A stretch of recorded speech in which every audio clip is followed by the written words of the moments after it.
অধিকাংশ পরীক্ষার্থী এই উত্তরটি ভুল করেছে। আমরা একটু বাক্যটি পড়ি। বাক্যটি আছে we waited 1.5 hour। আবার বলছি we waited 1.5 hour। অর্থ কি যে আমরা 1.5 ঘন্টা ধরে অপেক্ষা করেছিলাম অথবা 1.5 ঘন্টা অপেক্ষা করেছিলাম, এরকম একটি বাংলা। তো প্রশ্ন হলো যে এই বাক্যটি কি সঠিক নাকি ভুল? অধিকাংশ স্টুডেন্ট এটিকে সঠিক দিয়েছে কিন্তু বাক্যটি কিন্তু ভুল। প্রশ্ন হলো বাক্যের মধ্যে ভুল কোথায়?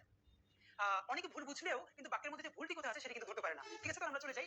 এই বাক্যের মধ্যে একটা খেয়াল করি, আমরা ছোটবেলায় পড়েছি যে কোনো কিছু একের অধিক হলে সেটা প্লুরাল হয়ে যায়। যেমন one book, two books, one student, two students। এর মানে একের অধিক কিছু হলে সেটা কি হয়ে যায়? প্লুরাল হয়ে যায়। এখন সবার যেটা মুশকিল সেটা হলো 1 and a half hour। এটা তো 2 না।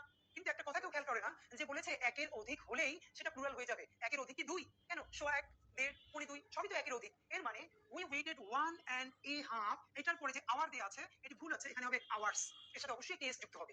এখন অনেকে যেটা বলবে যে 1 and a half এর পরে এটা কি প্লুরাল হবে? তাহলে দুটো জিনিস আজকে শিখে নেই। নাম্বার 1, 1 and a half এই কথাটি আমি বাসায় বসে উচ্চারণ করে জোরে জোরে কয়েকবার করব। কারণ এটি একটি ইংলিশ এক্সপ্রেশন। সবাই লিখে রাখি, এটা অলওয়েজ একটি প্লুরাল এক্সপ্রেশন। এটা অলওয়েজ একটি প্লুরাল এক্সপ্রেশন।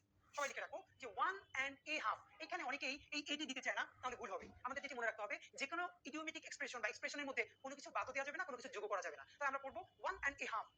এর অর্থ কি? 1.5, এবং এর মধ্যে এ বাদ যাবে না। আর এই এক্সপ্রেশনটি সবসময় প্লুরাল হিসেবে ব্যবহৃত হবে। আর এটি যদি প্লুরাল হয় তাহলে পরে নাউনটি অবশ্যই প্লুরাল করতে হবে। তাহলে 1 and a half hour এটি ভুল, বলতে হবে we waited 1 and a half hours।